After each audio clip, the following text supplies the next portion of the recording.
I'm at Isha right now, and once again, yes, this is my second home. You can see it's so beautiful out here. Few things that everybody should learn in terms of what you want to do in life or what you want to achieve. One is that, oh, you can see the wind gushing.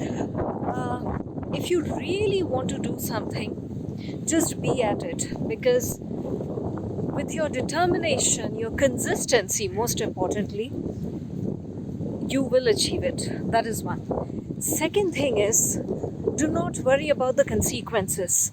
You will learn something or the other. If it fails, you will learn a lesson. That's fine. But if you just think about hoga kya, and only then you take action, right?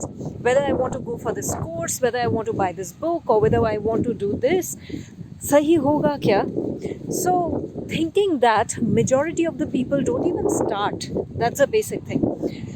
And next thing is, whatever you do, it's very normal to face hurdles.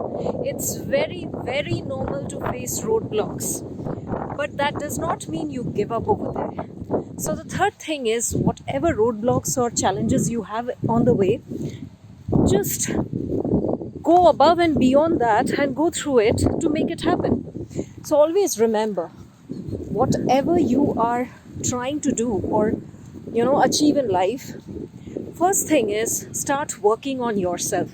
Because when you start working on yourself, you understand what are the things you need to work on your inner being, and then whatever comes in life, you can handle it with ease. So every problem will look very small to you. So keep that in mind and work on yourself first.